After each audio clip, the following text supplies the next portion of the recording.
Hey everyone, it's Char from Char's Fashion Nation, and we are here for an influencer package. Now this one's not for me, it's for the dog. That's why we're in the sunroom.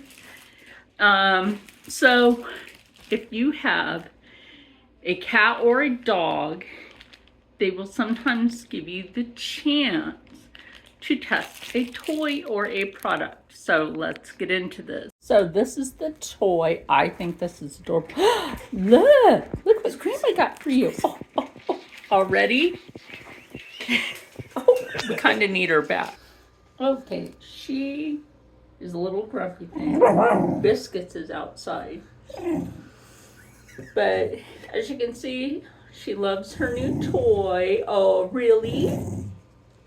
You gonna be like that? Anyway.